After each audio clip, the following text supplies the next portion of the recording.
지난주 코로나 확산이 우리 지역에서 계속 이어지고 있는 것을 보았습니다. 우리 부산 지역도 현재 3단계로 격상되어 있습니다만은 아마 오늘 오후에 정부와 협의를 거쳐서 주중에 4단계로 올라갈 가능성이 많은 것은 연일 100여 명이 넘는 확진자가 이어지고 있고, 인근의 경남 김해 지역에서도 수십 명의 확진자들이 이어지고 있다는 사실입니다. 어찌 보면은 작년 코로나가 시작된 이후로 부산 경남 지역은, 아니 전국적으로는 가장 위험한 시기와 단계를 맞고 있다는 것을 우리가 알게 됩니다. 그런데 좀 특이한 점은 지난해의 경우와 올해 이 제4차 확산 유행의 패턴이 조금 다른 면을 보이고 있다는 것을 우리가 언론과 뉴스를 통해서 접할 수 있다는 사실이죠. 지난해는 어떤 종교시설과 또 이단을 중심으로 한 그런 집단시설을 통해서 이어지고 있었다면, 올해 지금 이 확산이 유흥주점을 비롯한 여타의 이런 술집이나 이런 것들을 통해서 확산이 되고 확진이 되고 있다는 사실을 주목합니다. 즉, 술 마시고 노래하는, 밤을 새워 새벽이 되어서까지도 술을 마시고 노래하는 문화를 즐기고 이와 같은 유흥을 이어가는 곳에서 확진자가 나오고 또한 확산이 이어지고 있다는 사실입니다. 이런 생각을 하게 되죠. 꼭 지금 이래야 하는 거냐라는 겁니다. 어디서는 열심히 방역수칙을 지키고 그와 같은 일에 노심초사를 하고 있는데, 오히려 그런 것이 아니라 밤새 술 먹고 마시고 노래하고 춤을 추는 일에 관심을 갖고 있다는 것을 보면 과연 지금 이래야 되는가, 이와 같은 생각을 안 할 수가 없는 것이죠. 우려와 염려 속에서 2020년 도쿄 올림픽이 한 해가 연기된 올해 개막이 되었습니다. 제대로 마칠 수 있겠는가의 우려를 뒤로하고 이와 같은 의문이 듭니다. 굳이 꼭 지금 해야 하냐? 이 올림픽을 지금 이와 같은 상황 속에서 해야 하는가라고 하는 생각입니다. 여튼 시작이 되었습니다. 대한민국을 대표하는 선수들도 각자가 준비하고 쌓아놓은 기량을 가지고 열심을 다해서 최선으로 경기에 임하고 있는 것을 보게 됩니다. 그런데 개막되고 얼마 안 된 지금 상황이지만 조금 의외의 상황들이 벌어지고 있는 것을 보지요. 어떤 의외의 상황입니까?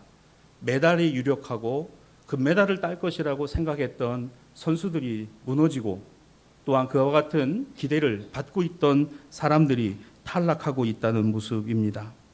왜 그렇다고 말을 합니까? 지난 1년 반 동안 올림픽에 모든 초점을 맞추고 준비를 했던 많은 선수들은 메달권에 근접하고 그와 같은 일을 하기 위해 훈련을 쌓아왔지만, 이와 같은 훈련을 검증하고 이와 같은 훈련을 실질적으로 적용해 볼 수 있는 여타의 많은 국제대회들이 취소되고, 그와 같은 상황에서 실전 경험을 쌓지 못했기 때문에 올림픽에서 우수수 무너지고 있다는 스포츠 전문가들의 진단이 언론을 통해서 나오고 있습니다. 사랑하는 여러분, 오늘 우리는 이 말씀을 통해서 우리가 갖고 있는 신앙과 믿음의 실전 검증을 해보려고 합니다. 우리는 얼마만큼 우리가 고백하고 신앙과 믿음을 갖고 살아가면서 우리의 삶의 자리에서 실제적이고 또한 구체적으로 이 신앙과 믿음을 지켜내고 이어가기 위해 최선의 영적 싸움과 전투를 이어가고 있는가 말입니다. 꼭 지금이어야 하는가? 맞습니다. 왜 이 코로나는 아직까지도 잡히지 않는가? 어찌 보면 더 위험하고 더 어려운 상황이 벌어지고 있는 이때 우리는 생각합니다. 왜 하필 지금인가? 왜 하필 이때인가? 주께서 말씀하셨죠. 내가 마지막 때 믿음을 보겠느냐? 알곡과 가라지가 같이 있다라고 했습니다. 그리고 그것이 나뉘어진다라고 했습니다. 참 두려운 말씀이기도 합니다. 우리가 신앙 고백을 하고 믿음을 갖고 또한 이 믿음 안에서 살아가고 있다면 여러분의 삶의 자리에서, 우리 삶의 자리에서 얼마만큼 실제적이고 실전적으로 검증되고 또 보여지고 나타나고 있느냐라는 것이죠. 이제 오늘 성령 강림후 9번째 주일 공동 성서전과 본문의 말씀들을 통하여 이 시대와 오늘의 세대 가운데 살아가는 우리가 가져야 할 바로 이 실전적 교훈들을 오늘과 다음 주에 걸쳐서 여러분과 함께 살펴보겠습니다. 먼저 오늘 구약의 본문은 사무엘하 11장 내용입니다. 계속해서 다윗의 이야기가 나옵니다. 여러분, 다윗은 구약의 인물 중에서 우리가 신앙적 교훈으로는 가장 앞서는 그와 같은 사람이라는 것을 잘 압니다. 그만큼 다윗의 모습에서 오늘을 살아가는 우리들에게 시사하는 바가 크다는 것이고, 이 다윗의 모습을 통해서는 우리의 모습을 얼마든지 조망해 볼 수 있는 근사치적인 인물이기도 합니다. 다윗 안에 무엇이 보이나요? 오늘 적어도 본문을 놓고 보면 다윗 안에, 그 안에 근본적인 교만과 욕망이 여전히 자리 잡고 있음이 보입니다. 여러분, 나는 잘 모르겠지만 하나님은 아세요. 내 마음의 중심이 무엇이다라는 걸 알고 계십니다. 교만은 내가 모르는 사이에 이미 나를 지배하고, 욕망은 내가 아니라고 이야기하지만 이미 욕망의 노예가 되어서 살아가는 것이 인간의 연약함이고 우리의 본성이라는 사실입니다. 아무리 다윗이라 할지라도. 기도 많이 하십니까? 오래도록 교회 다니시고 예수 믿으셨습니까? 그러면 특히 이 말씀을 주목해 보시기를 바랍니다. 하나님의 사람 다윗이라고 하더라도 교만하고 욕망이 가득하고 하나님을 대적하고 하나님의 뜻과는 상관없이 살아갈 수 있는 인생이라는 사실입니다. 그것이 오늘 우리에게도 동일하다는 것이죠.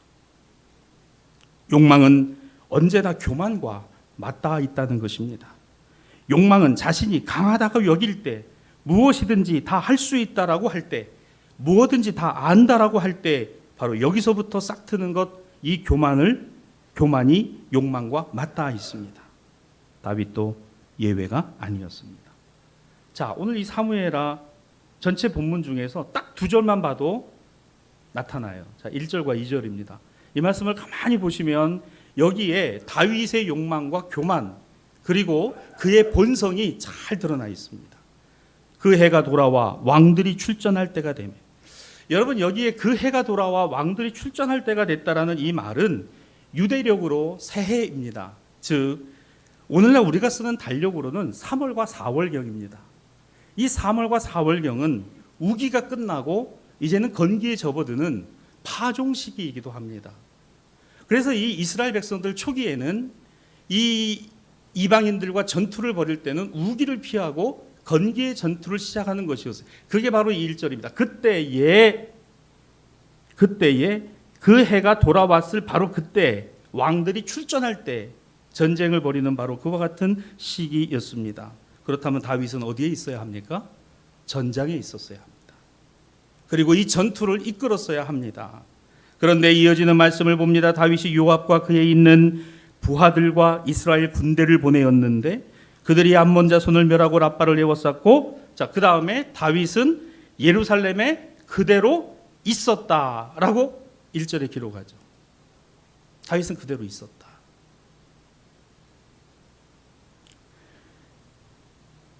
지금까지의 다윗하고는 전혀 다른 모습이에요. 그 다음에 2절입니다. 저녁 때 다윗이 그의 침상에서 일어나. 자, 여기 1절과 2절을 보면 지금까지 우리가 알고 있는, 성경이 우리에게 보도하고 있는 다윗의 모습과는 완전히 달라요. 전혀 다른 모습입니다. 그는 이새의 집에 참 작은 아들이었습니다. 형들을 뒤로하고 아버지의 뜻을 따라 양들을 치던 목동에 불과했습니다. 하나님은 사무엘을 보내셔서 이 아이에게 기름을 부으시고 당신의 종으로 삼으시고 그리고 이스라엘의 차기 왕으로 점하셨죠. 그런 어린 나이에도 불구하고 블레셋의 침략 앞에서 우왕좌왕하고 어쩔 줄 모르는 사울왕과 이스라엘 백성들 앞에 섰습니다. 그는 그곳에서 블레셋을 보았고 골리앗을 보았습니다. 그는 분노했어요. 하나님을 참남되이 말하고 하나님을 훼손하는 그와 같은 사람 앞에 그 누구도 나서지 못하는 그 모습을 보고 이 어린 소년 다윗은 돌멩이 5개를 움켜쥐고 앞에 섰습니다. 그리고 말합니다. 너는 칼과 창으로 나오지만 나는 만군의 여호와의 이름으로 네 앞에 나간다. 참, 이게 얼마나 대단한 이게 다윗이었어요. 이게 사무엘이 기록 부분 하나님께서 정하신 다윗의 모습이었습니다. 그는 그 전투와 싸움에서 이제는 골리앗과 블레셋, 사울이 아니라 사울이 죽인 사람은 천천히요 다윗이 죽인 사람은 만만이라는 동요가 퍼질 만큼 온 이스라엘의 존경을 받았고 온 이스라엘의 인정을 받았던 자로 세워졌습니다. 사울의 마음속에 시기심이 들어갔어요. 질투가 들어갔습니다. 다윗을 죽여야 되겠다고 생각합니다. 내가 가진 권력으로 내가 가진 힘 가지고 저 다윗을 죽이면 되겠다고 생각하고 끊임없이 다윗을 죽이려고 하지만 다윗은 도망을 다니면서도 피하면서도 하나님 앞에 기도하며 하나님의 도우심을 구하며 그와 같은 가운데 하나님의 은혜와 긍휼을 구하는 것이 시편의 많은 시를 통해서 우리에게 전해주고 있는 것을 봅니다. 예루살렘으로 도읍을 옮기게 되는 일, 사울이 죽고 나서 이제 사울의 집안이 끝나고 다윗의 집안이 시작될 때 다윗이 가장 처음에 한 일은 헤브론에서부터 예루살렘으로 도읍을 옮기고 그 도읍으로 옮길 때 나만이 가는 것이 아니라 하나님의 언약궤도 같이 가야 된다라는 이 믿음을 가지고 우여곡절 끝에 그 언약궤를 모시고 예루살렘으로 들어가며 춤을 추었던 것이 다윗이었어요. 아내조차도 당신 그 왕으로서 그게 뭐야? 나 당신 뭐라고 하는 거 아니야. 나 하나님 앞에서 추고 있는 거야. 여러분, 우리 신앙과 믿음이 사람 뭐라고 하는 거겠어요? 하나님 앞에서 보여지는 것이다. 하나님 앞에서. 이런 다윗이었어요. 근데 이런 다윗의 모습과 오늘 본문 1절과 2절의 다윗의 모습이 사람 같은데 완전히 다른 거예요. 완전히 다른 겁니다. 어떤 마음일까? 이만하면 됐어. 이제 이만하면 살만하니까 뭐 그리 큰 문제도 없는데 뭐 이 정도 하면 되겠지. 물론 다윗이 사실 이런 마음을 가졌느냐 성경에 나오지 않아요. 그러나 한번 생각해 보십시다. 그가 달라져 있다는 것은 지금 분명하잖아요. 왕들이 출전할 때에 전투를 벌이고 있는 전장의 상황이 있는데도 불구하고 부하들만 보내고 자기는 예루살렘에서 가지 않았다는 거예요. 그리고 아침에 일어나서 저녁에 잠자리에 들어야 할 사람이 저녁에 잠자리에 일어났다는 얘기는 아침부터 종일 잤다는 얘기 아니에요. 왜 잤을까? 사람들이 유흥주점에 가서 밤새 술을 먹고 노래하고 춤추고 하면은 그 다음날 회사 가서 어떻게 하겠어요? 그러니까 그러지 않아도 되는 사람들인 것 같아요.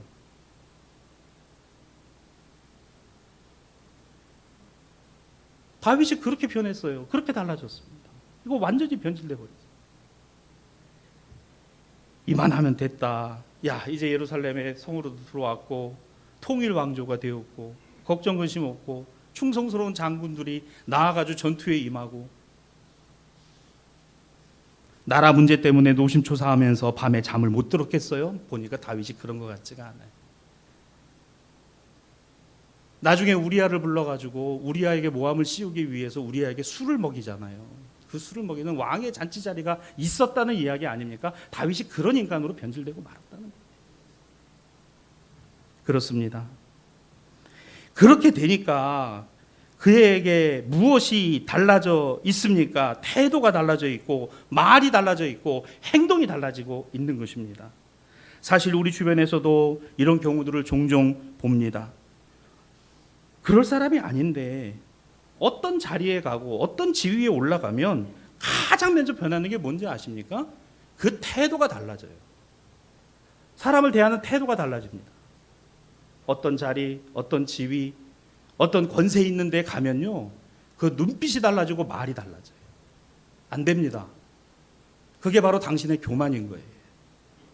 욕망하고 맞닿아 있는 겁니다. 그것을 깨닫지 못하는 것이 우리의 모습이라는 겁니다.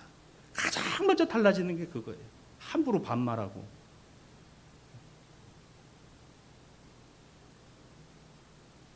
그렇잖아요, 여러분. 말이 달라지고 태도가 달라지고 거기서 나오는 행동이 달라지고 그렇습니다. 언제나 우리 안에 둔 욕심과 욕망, 즉 탐욕은 교만과 밀접하게 연관되어진다는 사실입니다. 아무리 다윗이라 할지라도 말이죠.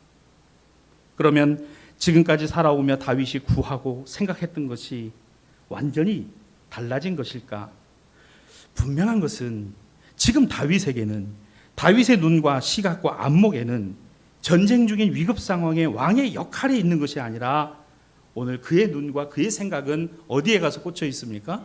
한 여인이 목욕을 하는데 심히 아름다워 보이는지라, 여기에 가서 꽂혀 있는 거예요. 여기에 가서 꽂혀 있어요. 사랑하는 신앙가족 여러분, 우리가 보아야 하고 알아야 할 것들이 반드시 있습니다. 해야 할 것이 있습니다. 그런데 이거 안 하면, 내가 해야 될 일 하지 아니하고 보아야 될 것 보지 아니하고 알아야 할 것 알지 않는 것에 등한히 한다면 우리는 어쩌면 몰라도 되고 알 필요도 없는 것에 마음이 가고 결국에는 하지 않아도 될 일을 하고 정작 필요치 않은 것에 내 모든 것을 걸게 되는 이와 같은 우를 범할 수 있다는 사실입니다. 지금 다윗은 왕으로서의 역할, 그가 해야 될 가장 시급한 문제가 있었다는 거예요. 그런데 이걸 등한히 했습니다. 이걸 하지 않았어요. 그러니까 한 여인이 목욕을 하는데 아름다워 보였다. 이것만이 보인 거예요. 암몬과 싸우고 있는 자신의 충성스러운 부하들과 목숨을 내놓고 전투를 벌이고 있는 그와 같은 사람들이 들어온 게 아니라 그게 해야 될 일이잖아요. 맞습니다. 지금 다윗이 구하고 생각하고 있는 이 순간의 모든 것은 영혼의 갈급함과 신앙적인 투철함에 하나님의 종 겸손의 나기드가 아니라 욕망으로 채워진 멜레크, 하나님 앞에서조차도 자신은 절대 군주이고자 하는 교만한 자로 변질되어 있는 다윗을 보여주고 있다는 사실입니다. 사랑하는 여러분, 그리스도인이고 하나님의 자녀라면 이번 새벽에도 제가 강조해서 말씀드린 게 있어요. 뭡니까? 말씀을 보시기를 바랍니다. 기도 많이 하고 은혜 많이 받았다고 하는 거 아무 소용없더라고요. 말씀을 보시기를 바랍니다. 오늘 이 말씀이 나에게 무엇을 지시하고 무엇을 가르치고 있는가? 왜? 말씀과 복음이 우리 신앙의 근간입니다. 무슨 은혜 체험을 하고 무슨 놀라운 능력을 행하고 무슨 놀라운 변화의 경험들을 했다, 그거요 다 지나갑니다. 다 지나가요. 지금 다윗을 보세요. 해야 될 거 안 하고 자신에게 가장 시급한 어느 하나님의 종으로서의 의무를 안 하니까 나기드라고 하는 하나님이 주권자로 세우셨다는 사실을 점점 잃어버리니까 그가 뭐가 되고 있어요? 멜레크가 되고 이방의 왕들처럼 그와 같은 존재로 변질되어 가고 있더라는 겁니다. 하나님은 그런 우리를 위하여, 우리가 아직 죄인 되었을 때 우리를 위하여 당신의 아들 예수 그리스도를 보내심으로 말미암아 우리가 하나님의 자녀가 되는 길을 여셨다는 바울의 고백을 기억하시기를 바랍니다. 보아야 할 것을 보세요. 해야 될 것 하시기 바랍니다. 하루를 살아가면서 하나님의 말씀을 한 줄도 읽지 않고 하루를 시작하고 있다면 하루를 마무리하면서 제발 말씀을 읽고 이 말씀이 나에게 주는 교훈을 담고 하루를 마무리하는 우리 대사의 신앙가족들이 되시기를 주님의 이름으로 축복합니다. 교회는 최소한의 것을 제공하고 있습니다. 새벽의 묵상을 통해서든 수요 묵상이나 주일오후 묵상, 지금 영상을 통해서 제공되고 있는 것은 이건 아주 최소한의 것에 불과해요. 그러한 것들을 보시는 것 대단히 중요하고 필요하다고 저는 생각을 합니다. 그러나 그렇지 못하시다면 여러분이 하나님의 말씀을 펴놓고 여러분이 읽어야 될 그 말씀 속에서 내게 주시는 하나님의 음성을 듣는 우리 모든 신앙가족들이 되셨으면 좋겠습니다. 자, 오늘 이 내용이 이제 사무엘하 여기서 끝나지 아니하고 다음 주까지 이어집니다. 자, 다윗의 그와 같은 모습들이, 그 자신의 모습을 본 다윗이 어떻게 반응하는가? 자, 오늘은 여기서 이 말씀을 닫고 이어지는 복음서로 와 보면 연관성을 지니고 있는 부분이 나옵니다. 오늘 이 복음서의 본문은 요한복음 6장인데요. 자, 희한하게도 지난주까지는 공동성서전과의 복음서 본문이 어디였어요? 요한복음이었습니다. 마가복음이었습니다. 근데 오늘부터 요한복음으로 바뀌고 있어요. 그렇죠? 요한복음으로 바뀌어서 8월 22일까지 요한복음으로 본문이 진행이 됩니다. 자, 그러면 이 본문의 말씀들과 구약과 서신서의 말씀들이 연관성을 지니고 있는 부분들이 분명히 있다는 것이죠. 자, 그게 무엇일까를 여러분과 함께 살펴봅니다. 요한복음은 주제가 이거예요. 예수 그리스도는 우리의 길과 진리와 생명 되신 하나님의 아들이시다. 그는 말씀이 육신이 되어 우리 가운데 거하신 성육신하신 하나님의 구원이시다라는 사실입니다. 믿습니까? 요한복음은 그래서 참 중요해요. 여러분 혹시 병원에 입원하시거나 어려움을 당할 때나 욥기를 읽는 것도 좋습니다만 복음서 중에서는 여러분 요한복음을 추천을 합니다. 요한복음을 읽으세요. 이 요한복음은 공관서 중에서도 아주 중요한 이와 같은 핵심을 잘 듣고 있어요. 우리 인생의 길, 진리, 생명 예수 그리스도시다. 그는 하나님의 아들이시고 그 하나님의 말씀이 육신이 되어 우리 가운데 오시니다. 할렐루야. 이게 요한복음 전체의 주제입니다. 자, 이걸 지금 오늘 설정을 하고 있죠. 6장 1절 이하 21절까지의 말씀은 우리가 잘 아는 대로 두 가지 사건이 나옵니다. 오병이어와 물이를 걸으신 예수님입니다. 이 내용은 이미 여러 차례 강해를 한 바 있어 이 시간에 따로 설명하지는 않으려고 합니다. 여러분 이미 잘 아실 테니까요. 분명히 오병이어의 사건은 당신을 따르던 무리들에게 행하신 일이며 저들의 필요를 따라 주신 것이니 다음의 말씀을 봅니다. 11절입니다. 예수께서 떡을 가져 축사하신 후에 앉아있는 자들에게 나눠주시고 물고기도 그렇게 그들의 원대로 주시니라.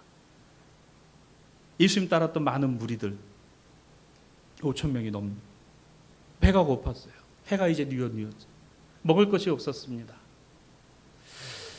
빌립에게 말씀하시죠. 빌립은 계산이 빨랐어요. 계산을 해보니까 200데나리온 가지고도 모자랄 것 같아요. 안드레가 말합니다. 주님 여기 보리떡 5개 하고 물고기 2마리가 있는데 이거 가지고 되겠습니까? 라는 참 어떻게 보면 보긴 봤는데 참 미미하고 별것 아닌 거예요. 여러분 미미하고 별것 아닌 것 같아도 주님의 손에 올려지면 이것이 하나님의 역사가 되고 능력이 됩니다. 우리가 아무리 보잘것없고 아무것도 아닌 것 같아도요. 하나님의 손에서 올려지고 세워지면요. 하나님의 능력이 되고 권능이 됩니다. 다윗은 이미 어릴 때 경험했잖아요. 들에 나가 양을 칠 때 사자가 달려들고 이리와 늑대가 달려들어도 주의 지팡이와 막대기가 나를 안위하시나이다. 그거 붙들고 그들과 맞서서 양을 지키고 보호했던 이 어린 목동 다윗. 골리앗 앞에 섰으면서도 시냇가에 보잘것없는 물맷돌 5개를 움켜쥐고 그 돌을 들고서 철갑으로 무장한 골리앗을 바라보며 내가 이 돌멩이로 너를 쓰러뜨리겠다 하지 않았어요. 내가 그래도 오타니 같이 시속 160km 던지니까 너 이거 맞으면 죽는다. 그런 얘기 하지도 않았어요. 뭐예요? 너는 칼과 창으로 나오지만 나는 만군의 여호와의 이름으로 내 앞에 나간다. 그리고 그 돌을 던질 때 그 돌에 하나님의 힘이 실렸어요. 하나님의 능력이 실렸어요. 저는 여러분의 가정과 자녀들이 그렇기를 바랍니다. 그게 여러분의 기도가 되기를 바라요. 자, 그래서 이와 같은 것이 있을 때 예수께서 그리고 그 떡과 고기를 올려 하나님께 축사하시고 주시며 제자들에게 잔디에 앉히고 나눠주라 하셨습니다. 자, 그랬더니 그 주신 것도 배급으로 주신 것이 아니라 어떻게 주신 거예요? 오늘 본문에 보니까 그들의 원대로, 그러니까 먹을 만큼 충분히 주라는 거예요. 먹을 만큼 충분히 주라. 정말 예수님 바쁘시겠지만 우리 교회도 한번 오시면 좋겠어요. 응? 진짜 오늘 오셔서 제가 사회 보고 예수님이 그래 우리 대사교회 신앙가족들 정말 고생 많았고 어려운데 내가 오늘 왔으니까 얘기해봐. 그럼 아마 여러분들이 막 얘기를 하실 거예요. 저는 우리 주님이 다 들어주실 거라고 믿습니다. 그렇게 오시면 좋겠어요. 원대로 주시다. 원대로 주셨대요. 그런데 이 말씀이 예수님을 따랐고 예수님을 쫓았던 무리들의 육신적 배고픔만을 채우시는 것이 아니었다라는 것이 오늘 이 요한복음의 주제입니다. 이것을 우리는 주목하고 살펴볼 필요가 있어요. 본문 14절로 15절입니다. 무리들이 예수께서 행하신 표적을 보고 이는 참으로 세상에 오실 그 선지자라 하더라. 예수께서 그들이 와서 자기를 억지로 붙들어 임금으로 삼으려는 줄 아시고 다시 혼자 조용히 산으로 떠나 가시니라. 여러분 이 내용을 보면 예수님을 따르고 예수님 앞에 오병이어의 기적을 경험한 이 무리들은 이분이면 되겠구나. 나의 욕심, 나의 욕망, 나의 소망, 나의 소원, 그리고 이 먹고 마시는 문제까지도 해결해 주는 것은 헤롯이 아니라 예수구나. 헤롯은 지금 밤새 흥청망청 술파티하고 유흥을 즐기는데 정신이 없었어요. 그리고 세례 요한 목을 치는데도 죄책감을 느끼지 않았어요. 바로 이 시대 예수님 시대였습니다. 헤롯이 해야 될 일은 그거 아니에요. 백성들을 좀 편안하게 하고 백성들을 좀 힘들지 않게 해야 되는데 백성들은 헤롯 때문에 힘들어 죽겠는 거예요. 국민들이 뭐 제일 잘못이 있어요? 정치인들 때문에 힘들잖아요. 저 힘들지 않습니까? 뭐 저렇게 하는지를 모르겠어요. 저 사람들 왜 저렇게 하는지 이해가 안 됩니다. 정말 이해가 안 돼요. 교회가 방역을 지키기 위해서 얼마나 작년에는 우왕좌왕 처음에 겪어보는 일이니까 교회도 정말 노심초사하며 확진이 안 되도록 얼마나 수많은 교회들이 노력을 하고 왔냐 그 얘기예요. 동일한 선상 안에서 마트나 백화점들은 QR코드도 찍지도 않고 안심콜도 없어요. 누가 들어갔다 누가 가는지도 모르는 상황이 작년에도 올해도 그러고 앉아있으면서 방역을 하려면 교회부터 그냥 속된 말로 때려잡듯이 이야기를 하니 참 답답하고 참 안타깝기 그지 없는 일 아닙니까? 나라를 지키겠다는 군인들이 배를 타고 가면 주사부터 맞춰야 될 거 아닙니까? 그걸 또 사놓고서 또 안 보냈대. 그런 거 잘하라고 월급 주는 거 아니에요. 별 달아주고 무궁화 달아주는 거 아닙니까?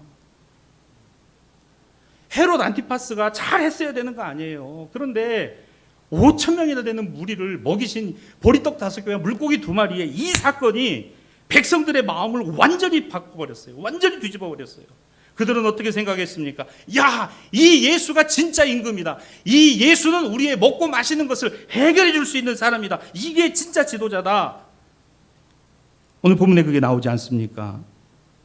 14절과 15절에요. 예수께서 행하신 표적을 보고 말하되 이는 참으로 세상에 오실 그 선지자라. 무리들이 그토록 원하고 또 바라던 그 욕망을 해결해 주었던 예수. 그것도 말이죠. 무슨 장치를 한 것도 아니고 그냥 손에 올려놓고 하늘을 우러러서 기도하시고 제자리해 주시고 나눠주신 것 뿐인데 여러분 기도 한 방에 해결이 됐어요.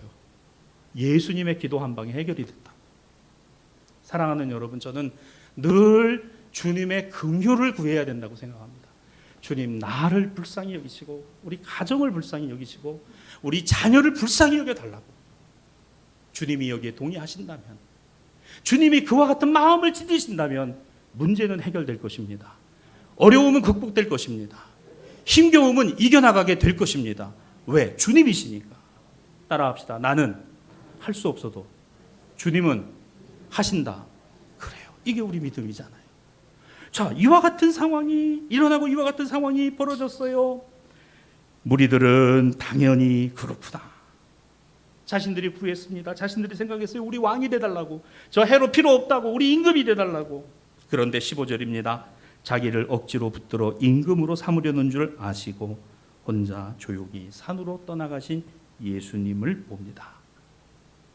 자, 여러분 예수님의 이것을 보면 저는 이걸 누가 봤어야 되느냐? 다윗이 보았어야 된다고 생각합니다. 오늘을 살아가는 우리들의 삶의 자세, 신앙의 자세는 바로 여기에 있습니다. 내가 구하고 원하는 것을 들어주시는 하나님이 아니라 내가 원하고 구하는 것만이 아니라 그 너머의 것을 보여주고 계신 하나님을 믿으십시오. 오늘 이 말씀이 그것을 교훈하여 사랑하는 대사의 신앙하죠 여러분. 이 무리들이 그래서 예수님을 따랐다면, 그래서 예수님은 저들의 임금이 되셨다면 우리가 원하는 대로 원하는 때에 바램과 소원을 자신들이 구하고 생각하는 모든 것을 들어주시는 예수님이 우리의 욕심을, 욕망을, 소원을, 바램을 다 들어주시는 분으로 아는 것이 과연 주님의 뜻이었느냐라는 것입니다. 예수님은 오히려 성육신하신 하나님의 아들 십자가를 지시고 그 십자가에서 물과 피를 쏟아 죽으시고 인간의 눈으로 보기에는 실패한 것 같으나 십자가에서 이루신 하나님의 역사, 온 인류 구원의 역사라는 사실을 우리는 믿습니다. 그래서 예수님은 우리의 길과 진리와 생명이시라는 사실입니다. 육신의 배부름과 나의 욕망과 욕심을 이루는 것이 아니라 성령의 소욕을 따라 살아가게 하신 하나님의 백성, 하나님의 자녀가 되게 하셨다는 사실입니다. 그러므로 오늘 서신서의 말씀으로 와봅니다. 사도 바울이 에베소 교회의 그리스도인들에게 편지를 보내며 오늘 3장 16절로 17절에 이렇게 말씀합니다. 성령으로 말미암아 너희 속사람을 능력으로 강건하게 하시며 믿음으로 말미암아 그리스도께서 너희 마음에 계시게 하시옵고. 사도 바울은 고백합니다. 기도합니다. 에베소 교회에 권면합니다. 너희의 속사람을 능력으로 강건하게 하옵시기를. 에베소 교회는 로마의 힘과 영향력 안에 있었습니다. 사도 바울은 그리스도인들에게 말합니다. 비록 그와 같으나 너희의 임금은 예수 그리스도시다. 너희가 비록 겉으로는 힘겹고 어려운 시대와 어려운 상황을 살아가고 때로는 힘든 상황 속에 처하나 그러나 너희의 속사람을, 즉 우리의 마음과 생각과 말과 행동과 태도를 강건케 하시는, 하나님의 백성과 하나님의 자녀로 합당하게 살아가게 하시는 그리스도 예수께서 너희 마음에 계시기를 기도하노라. 사랑하는 우리 신앙가족 여러분, 이 기도가 저와 여러분의 기도가 되기를 주님의 이름으로 축복합니다. 주님, 저는 너무 연약합니다. 눈에 보이는 것이 다라고 생각합니다. 욕망과 욕심을 이루고 먹고 마시는 것을 해결하는 것이 주님이라고 생각하는 이와 같은 시각이 우리에게 있습니다. 어쩌면 나는 무리인지도 모릅니다. 어쩌면 조그만 은혜 속에서도 하나님의 은혜와 은총 속에 있음에도 불구하고 오늘 이 다윗과 같이 교만하고 욕망과 욕심을 이루는 일에서라면 하나님도 없이 살아가는 이와 같은 모습이 우리 안에 있는지도 모릅니다. 그렇습니다. 오늘 본문의 교훈은 이것입니다. 에베소서 3장 20절입니다. 우리가 구하거나 생각하는 모든 것에, 그렇습니다. 우리가 생각하고 구하는 모든 것이 다가 아니라 그 다음이에요. 더 넘치도록 능히 하실 이에게. 내가 구하고 생각하는 것 그 넘어, 그것이 넘치도록 능히 하실 분 우리 주 예수 그리스도시라는 겁니다. 말씀을 정리합니다. 실전 경험. 어쩌면 지금 코로나 상황은 우리 신앙과 믿음의 실전 경험을 하고 있는지도 몰라요. 교회 오기 힘듭니다. 어쩌면 오늘 오후에 4단계가 되고 나면 이번 주 지나면 다음 주부터 우리 교회도 비대면으로 예배를 다 전환해야 될지도 모릅니다. 자, 그렇다고 해서 말씀 등한히 하고 기도하지 않고 하나님의 자녀로서의 정체성을 잃어버린다면 우리는 다윗과 무엇이 다를까? 오늘 본문의 다윗 말입니다. 또 예수님을 따랐던, 말씀을 듣겠다고 따랐던 이 수많은 5천 명의 무리들과 우리는 무엇이 다를까? 작은 은혜 경험하고 때로는 우리의 삶에서 오병이어의 기적의 역사들이 있었던 거기에만 머물러서 그런 주님만을 바라보고 있으면 그 너머에 십자가 구원을 이루신, 물과 피를 쏟아 하나님의 아들, 하나님의 역사의 구원을 이루신 예수님을 잊어버리고 살아가지는 않을까? 사도 바울이 당부하고 또한 이야기한 것처럼 우리가 생각하고 구하는 것만이 아니라 그것을 넘치도록 능히 이루실 분, 우리 주 예수 그리스도가 저와 여러분 안에 살아있기를 원합니다. 지식이 우리의 신앙을 결정하는 것이 아닙니다. 인류는 지식을 통해서 위기를 극복하고 이 어려움을 능히 헤쳐나갈 것이라고 생각했습니다. 그러나 오히려 지식은 우리에게 아무런 도움이 되지 않고 있다는 것을 우리는 지금 봅니다. 여러분, 2021년 기독교 대한성결교회 BCM교회 여름 계절교육의 주제가 뭔지 아십니까? 우리 교회 카페 입구에 걸려 있죠? 위에도 있습니다. 뭐예요? 지혜입니다. 지혜. 무엇을 말합니까? 지식으로 사는 게 아니에요. 지혜. 하나님을 아는 것이 지혜와 지식의 근본이라고 그랬습니다. 이번 여름 교육이 어제부터 시작이 되었어요. 안타깝게도 대면으로 하지 못하고 올 비대면으로 하고 있습니다. 이 아이들에게 지혜를 줘요. 하나님을 아는 지혜, 인생의 길과 진리와 생명이 예수 그리스도께 있음을 고백하는 지혜, 이것을 우리의 자녀와 후손 세대들에게 넘겨주고 세워주기를 원합니다. 관심을 가져주시고 기도해 주시고 축복해 주시기를 원합니다. 사랑하는 대사의 신앙가족 여러분, 바로 이 주님이 저와 여러분과 함께 하시고 이 무더위와 폭염 속에서, 코로나의 위기 속에서 삶에서 실전적인 신앙과 믿음을 쌓아가라고 하시는 오늘 주님의 음성을 듣고 성령의 인도하심을 따라서 힘있게 이 한 주도 승리하시는 우리 모두가 되기를 주님의 이름으로 축복합니다.